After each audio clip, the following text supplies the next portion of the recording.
Hi folks, it's Andy and welcome to today's Kendo rant. I've got a bumper episode for you today. We've got loads of questions, so we're going to get stuck right in. Hi Andy, in regards to kata, I was wondering about why katas 8 to 10 are performed with a kotachi as opposed to tachi, especially considering that outside of Nitoryu and Tan Kendo, we don't use the kotachi in Kendo. Thank you, as always. Okay, right. I don't feel super qualified to answer this question, to be honest. Obviously, Tan Kendo is actually a different martial art altogether than Kendo, so I can't speak for anything to do with it because I don't know anything about it.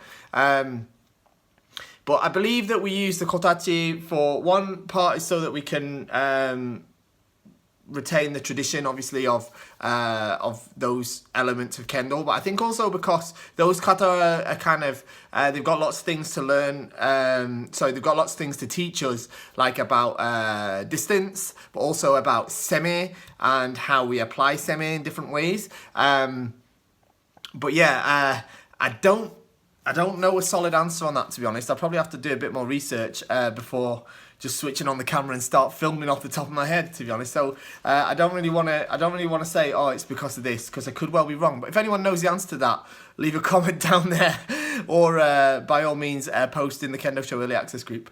But yeah, sorry. Next, I'm curious, where in England are you from?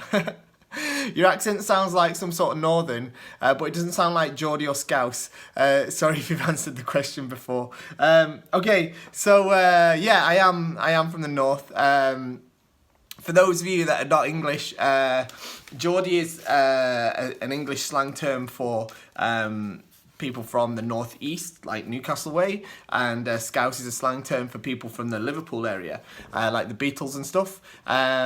I'm from a little further north than Liverpool, and on the other side of the country, on the west side, I was born in a small town that's not very famous called Blackpool. It's in a a county called Lancashire, but funnily enough, my parents, my whole family is actually from the neighbouring county of Yorkshire, so I've got a bit of a mixed accent. Most of my family sort of sound a bit like Sean Bean or something like that from Game of Thrones and what have you. But yeah, I try not to talk with my original accent because a lot of people can't actually understand it if I go too heavy with it. So I've actually kind of trained myself out of it. But yeah, I'm from the northwest. Okay, let's leave it at that. Next. It's a fact that some are more talented or athletic than others, but it really pains me to see those who attend all practices get beat by those who started the same time yet don't practice as often. I really wish that those who try their best feel like it paid off, but instead of feeling proud that they've just had the perseverance and discipline to keep going to hard practices, they're dejected and start to feel like they're not cut out for Kendo. Other than games played at recess or gym class, I think Kendo is often the first physical activity that these individuals take seriously and put their mind to. How do you go about encouraging these individuals? It's very difficult. It's very difficult because, yeah, I understand that some people are more athletic and more talented or whatever you want to say.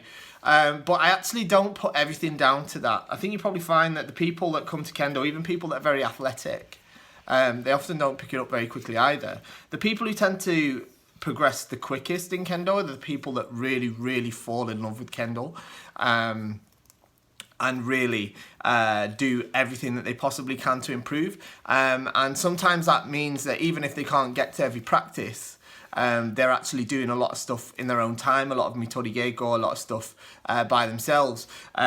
So, you know, probably I've been in this sort of boat myself. I think probably I could have been judged as one of those people myself when I first started Kendo, because along with the group of people that I started Kendo together with, I was in the sort of higher end of the progression spectrum, shall we say, and I progressed very, very quickly compared to probably some of the other people in my group.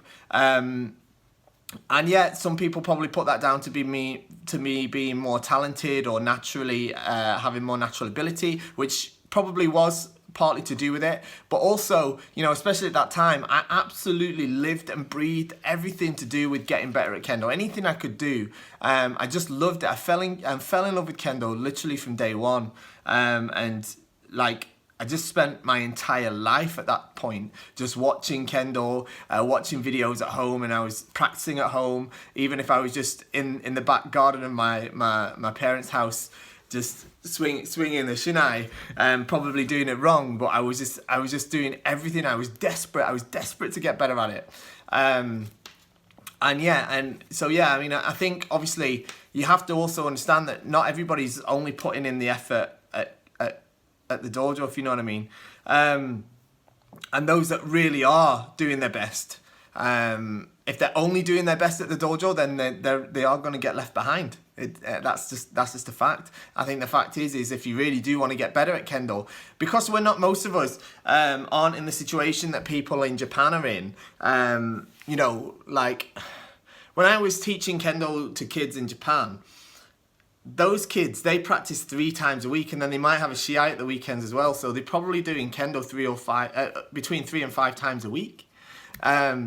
So yeah, maybe they don't practice at home in their spare time, but even then, they're doing Kendo like 3 to 5 times a week, which most of us aren't doing.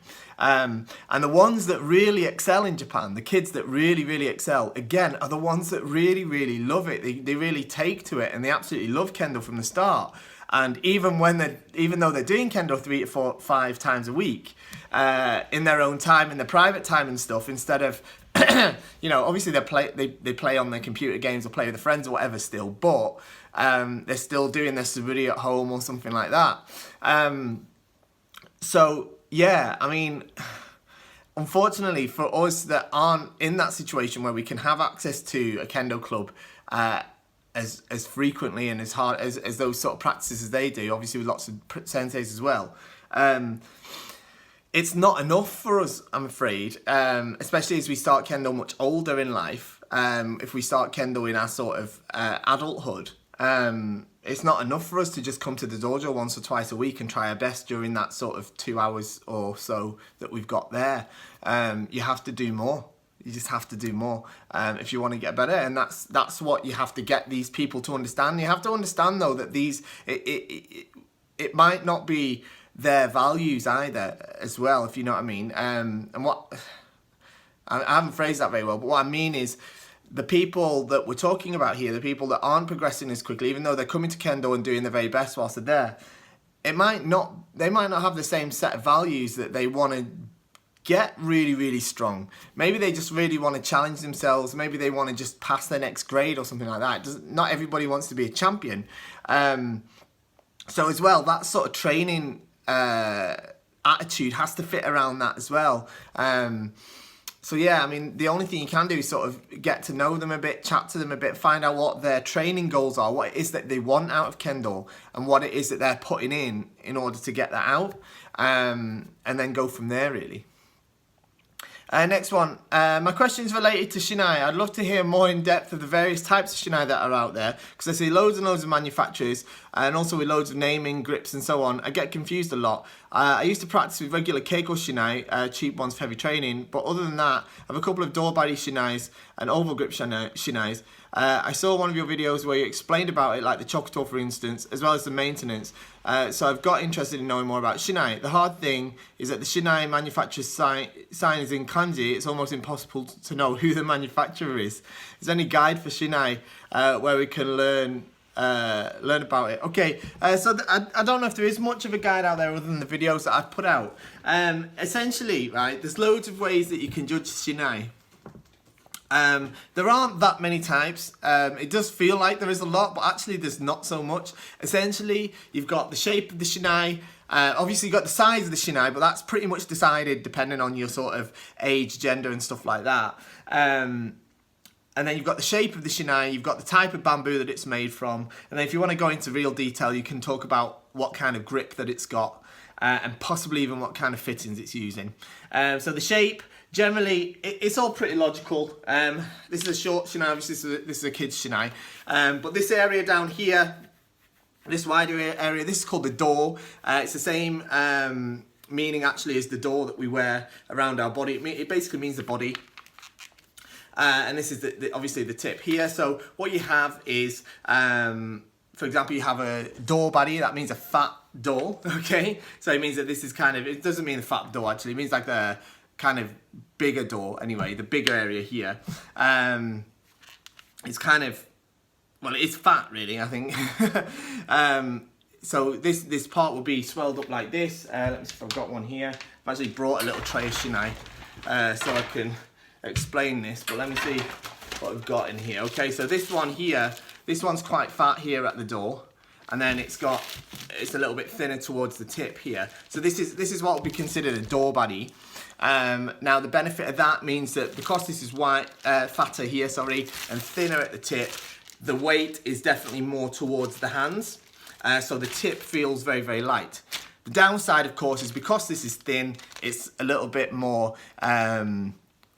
sort of brittle, is it, for want of a better word. It's less durable, okay? It's easier to break, yeah? So that's how that works. There's another type that's called, like, sometimes they call them koto gata, which means the old sword, or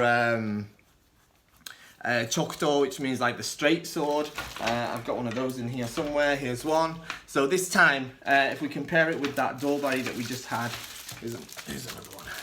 So these are all in the wrapper still, but if you can see, this is the chokuto style or the koto style, and this is the door body style. You can see that this, at the same area, this one's much wider here than this one is, but at the tip, they're actually a similar sort of width. And if anything, actually, this one's a little bit thicker, probably, if you measured it. So what you have with the chokuto or the koto style is it's a much sort of straighter design, and this is a little bit more durable because it's left a little bit thicker at the end here, but also the balance is just distributed sort of along the length of the sword, so it sort of handles a little bit more like a real sword. It's got a little bit more weight in the tip, so you do get a sort of more solid feeling on the strikes. It's very good for having a strong feeling of taking the center, but of course it is that little bit heavier. It's not heavier, but it feels heavier because the tip doesn't quite feel as light. So if you like to kind of do a lot of repetitive striking, then it's a little bit harder with a shinai like that. Then you've got sort of just the regular practice shinai, like our all-purpose shinai, for example, as well. The KendoStar all-purpose shinai, they're probably our most popular model because they kind of fall in between the two. You've got a reasonably good balance that's somewhere in between both of them, but it's not shaved too thin at the end. So you can use them for your everyday practice as well as for your jigeko or your shiai or what have you. And really the shape is it's between those two really, or somewhere in between, like I say. And then the grip, you can have, most shinai come with a round grip. There's oval grip type shinai, which I don't actually have one on in here, they're all the way over there, but where the grip is shaved into an oval. It's called koban gata. Koban is an old Japanese coin from like centuries ago that was oval shaped. And that's, yeah, so that's sort of shaped a little bit more like a Japanese sword. It's easier to hold correctly and make sure that you're using the correct hasuji, the correct cutting angle. So they're popular for that reason. Also, you have thicker handles as well. Again, I didn't put one in here, but like the thickness of the actual handle here. Generally, these are around on a say an adult men's 39 size shinai, which is generally the biggest type. The standard ones are about 26 millimeters diameter, but you get them that are a bit thicker as well, like 28 millimeters, even 30 millimeters. Even that 2 millimeters, it does feel like quite a big difference. You have ones that have different types of shape as well. So I talked about the oval. There's also octagonal ones. So where instead of it being shaved round or even oval, it's shaped in an actual octagon shape. And they come in both like a standard octagon and elongated one. So it's like they call it it's called hakkaku. Yeah, hakkaku means octagon. And then you have hakkaku koban as well, so it's like an elongated octagon, so the side edges are longer, so it's kind of an oval shaped octagon, for want of a better term. They're said to be a little bit more ergonomic, a little bit easier to hold. But at the end of the day, it's all about finding the shinai that fits your preference and what you like to use. You have to try them out really and figure out what the best thing that suits your own kendo is. I like the all-purpose ones. I used to be really fussy about shinai, but I'm not so much these days. I have a sort of a handful of practice shinai that like the KendoStar all-purpose shinais, and I do have a couple of like dorbari jissengata. Jissengata is another word that's thrown around. Jissengata is a type of dorbari shinai where it's just a little bit more extreme, where the door is a little bit fatter, and the tip again is very thin. Jissengata basically means for the real match. So I've got a handful of those as well that I use particularly for tournaments and what have you. But yeah, it's just a case of finding something that fits what you like, to be honest. And yeah, I mean, obviously there are lots of manufacturers out there, and we all have our own sort of methodology of arranging our sort of lineup. I like the lineup that we've got at KendoStar. I think that we cover most bases there. I think there are probably other types of shinai out there in the world that might not be on in our lineup, but I don't think that they're very good or they're not very popular, which is why they're not on there. So yeah, that's about it with that. Next one continues with the Budoga question. Hi Andy, apart from KendoStar, what are your top 3 Borga brands / manufacturers and why? Yeah, well, I only use KendoStar, to be honest, for obvious reasons. I designed all the stuff, so I think it's the best, because I designed it to be the best. I really don't think that there's anything that competes with KendoStar. That's why I designed it that way. And yeah, I don't have any other brands or manufacturers that I even touch or use. And particularly now, because I think most of them have gone down the drain. But that's a conversation for another day. So yeah, that's about the best answer you're going to get from me on that, I'm afraid. Right.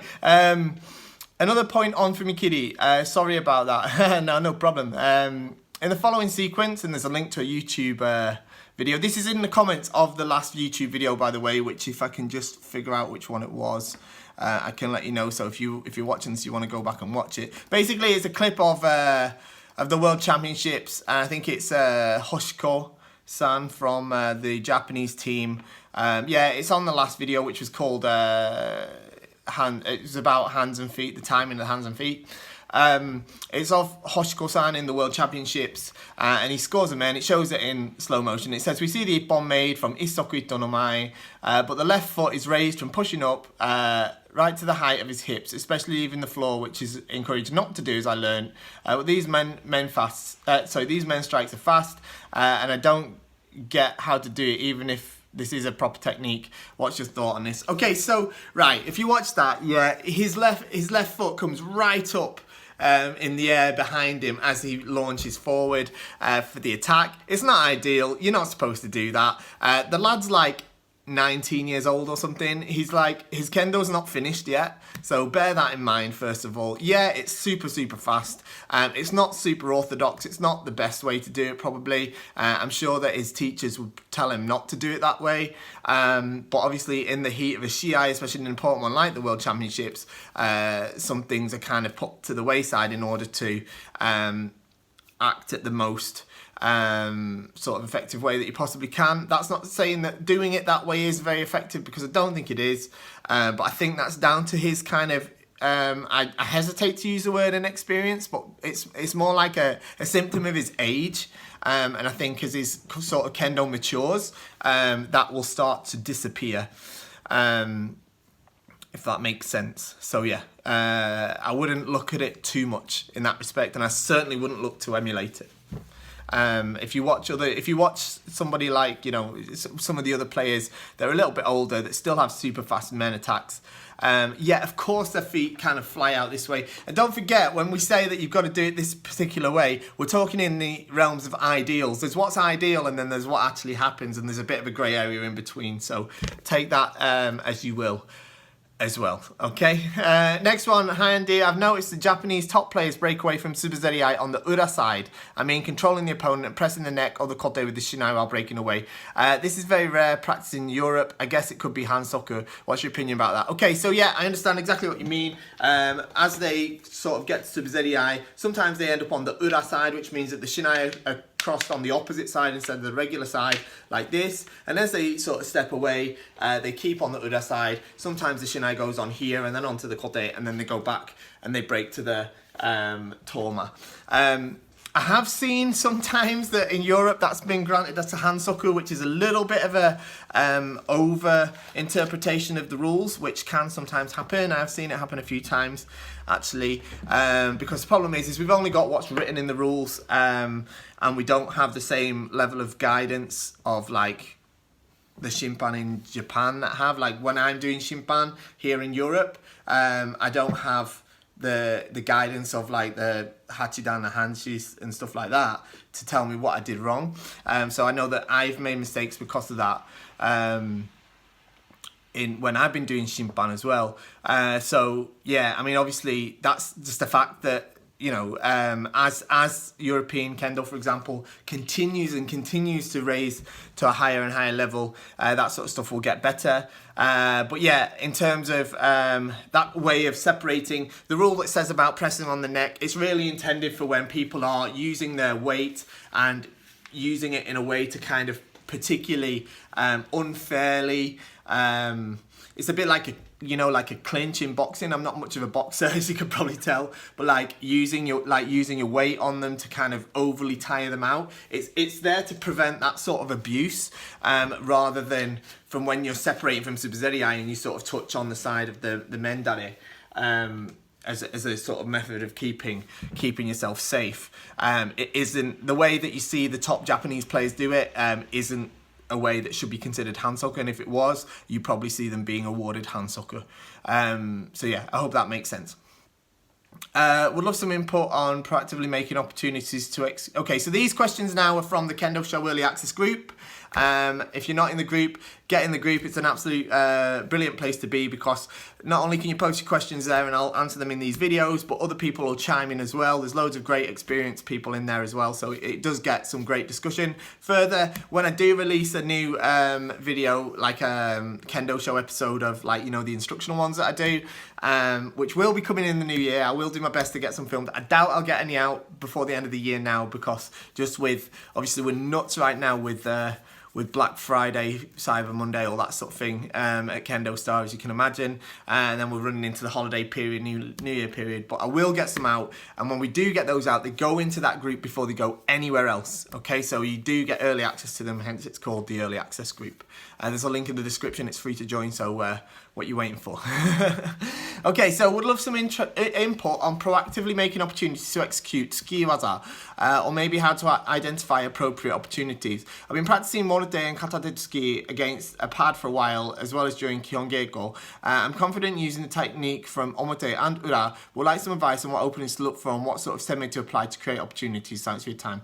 Okay, so this is a great question, and it's a hard one to answer, because it's really difficult and it really depends on your opponent, because the opportunities for any waza are going to be different depending on the style of kendo that your opponent is doing. Now, what I can tell you is there's been a couple of times recently where I have actually received some pretty awesome tsuki, and I've been on the receiving end of it. And I can tell you that the opportunities that I gave my opponent is that I was I was kind of looking to do some kind of ojiwaza. So I thought I was applying some sort of semi that I was about to set up an ojiwaza, and instead of them coming for men, so I was kind of intentionally giving an opening for men because I wanted them to attack men so that I could do like nukido or something like that. But instead of that men being taken advantage of, bam, I got hit with ski. So there, for one, is absolutely a great chance to use it. Further, it goes really well against somebody that's like trying to escape from you, like they're trying to get away, stepping backwards, or people that do machiken, so people that, similar to what I just said actually, where they want to do like some kind of ojiwaza, but they're just waiting for you to attack. So instead of them proactively trying to make an opportunity for ojiwaza, they're just waiting for it, and they're going, okay, when this guy attacks me, I'm going to do kaishido. There's loads of people like that. That's a good time to fire out Tsuki as well. It's not a technique that I've had massive success with myself, frankly. So you're probably asking the wrong person anyway, but that's my sort of insight on it. I hope it helps you out, mate. Next one. I'm in my late 40s and I've been practicing Kendo for a couple of months. I'm not in my best shape, and this is seen in training, especially in times of respiratory recovery. I guess you mean you get tired. The ki causes me to consume more air, and I've not been able to maintain a constant tone. I look like a deflated balloon. What can I do to improve the situation? To be honest, not a lot, I'm afraid. You could try doing some workouts and stuff, try and improve your own cardio. I'm sure that would help. But the problem with Kendo is it does use a lot of movements and muscles and stuff that we don't use in most other kind of aspects of life. So most people, even super athletic people, find Kendo really physically tiring when they're first starting with it. The best thing I would say is just stick with it. Just do your best, try and persevere, get through it, and I'm sure it will get better. Kendo, that isn't to say Kendo will get easier, because it will constantly get harder, but the switch from it becoming physically hard, it will always be physically hard, but the switch from it becoming physically hard to becoming mentally hard kind of tips in a balance in a different way. But you will definitely be able to improve your ability to keep training just with more practice. Unfortunately, I think is the only answer to that. Next one. Hi everyone, I was wondering how much of a difference does 1 to 2 centimeter error in measurements make? My father does Kendo and he's using my old Bokken set. I measured his sizes.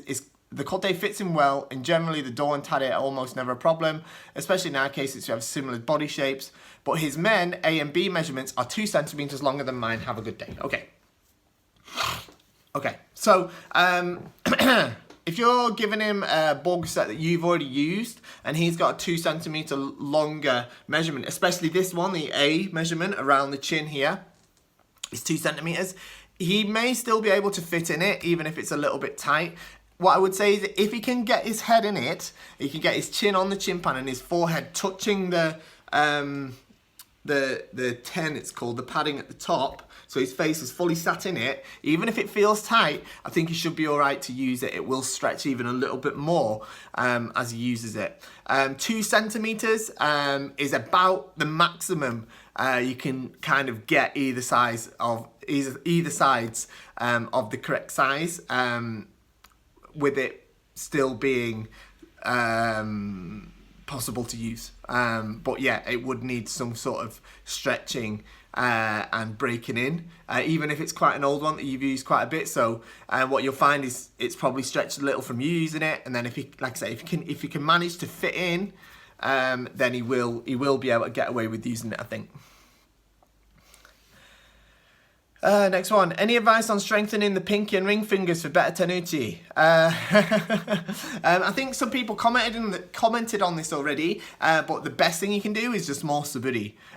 Just try and, especially like one-handed suburi, I think is a really good kind of, I've done a video about doing suburi at home, but this kind of suburi, just with one hand, or just doing your sort of, I'm not fully swinging the shinai on purpose because I can't get it far behind me, but if you can practice more suburi at home, I think you'll definitely improve that.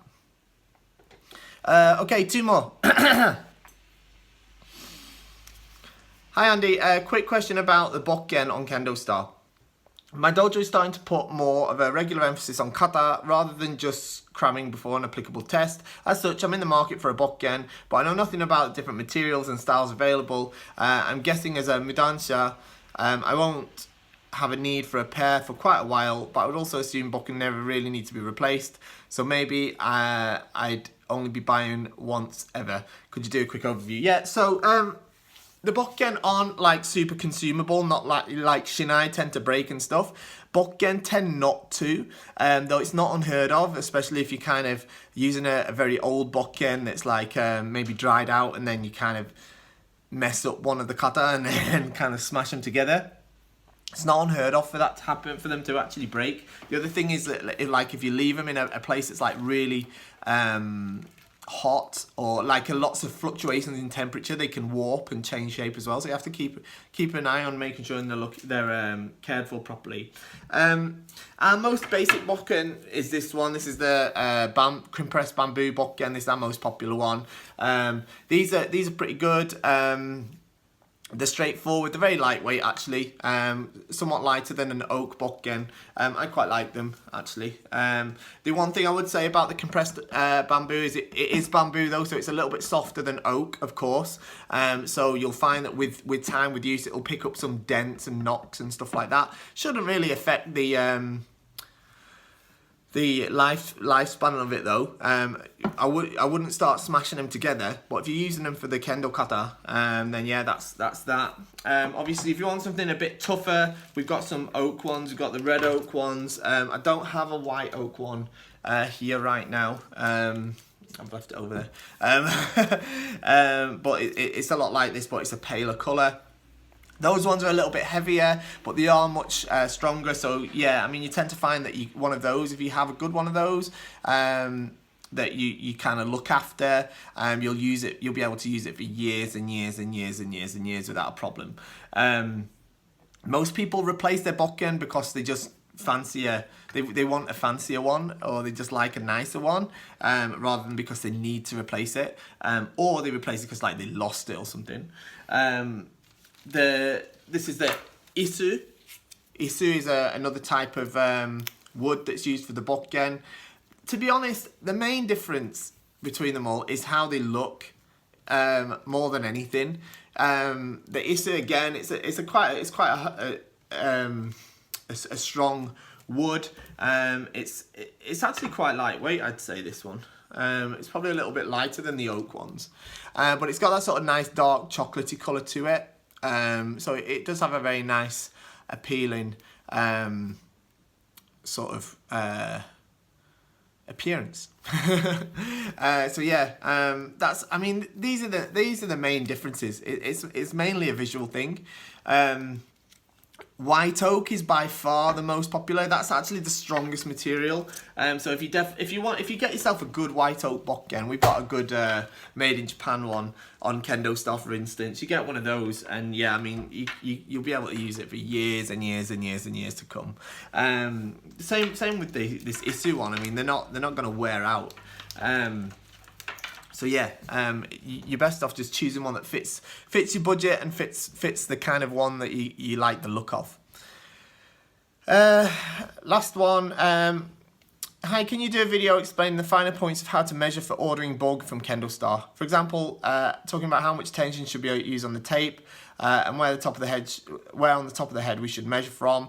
I know personally I've seen students who order from other Bokken shops trying to follow the photo guides, but once the men came it didn't fit properly. Okay, yeah, no problem. I'll probably make a separate video about this at some point, but just to quickly address those points. When you're measuring, especially for the men and even for the kote, you need to use a tape that's like this, all right, a soft one, not one like this, yeah, not one of these ones, yeah, not a metal one of these like soft ones, okay? Has to be like this, right? Because you're not going to get an accurate measurement from trying to bend that around your head, okay? So don't use a tape like this, right? Use one like this. Then what you want to do when you're measuring around the head, the best thing you can do as well is try and get someone to help you if you can. If you can get someone to help you, you'll definitely, find it a lot easier, let's say.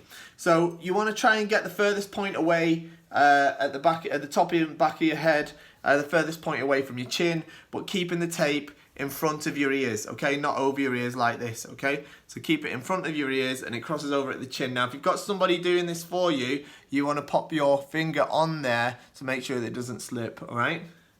And then I'm going to just turn it around a bit so we can see. see if I've done it right, because I know what size I am. Hang on.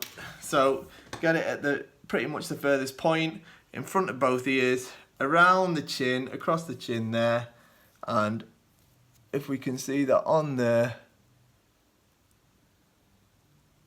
that puts me, hang on, I can't do it right, I can't get it on the camera at the same time, but basically that's exactly what you want to be doing. Now if you can see the amount of tension that I've got on here, it's so that it's flat against me, yeah, it's nice and flat, but it's not loose, but it's not so tight that it's like cutting off the blood and stuff like that. Yeah, I don't want to be doing anything like that.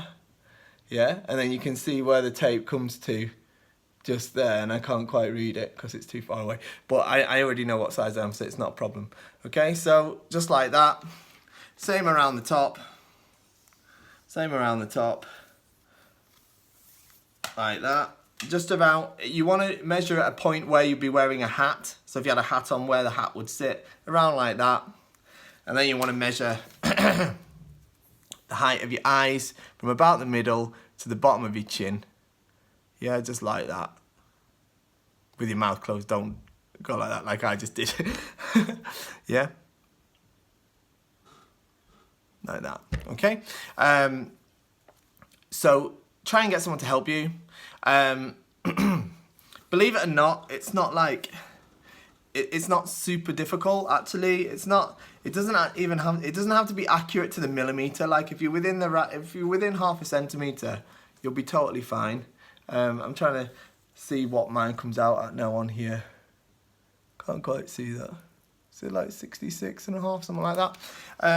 And then for the code, same sort of thing. Now this is really hard to do whilst holding it up for the camera, but basically I want to measure from the longest tip of my longest finger to, you see on my wrist there, where there's those sort of lines there where my wrist joint is. You can get away with using one of these tapes for this particular measurement because it doesn't need to bend, yeah. But you see on here, see mine comes to about, mine comes to about 19 centimeters. You see where the 9 is? That's about where you want to measure to, okay? So where these are just around here, yeah? Then around the wrist, you want to measure, just a minute, around the wrist, sorry, around the palm, sorry, not around the wrist.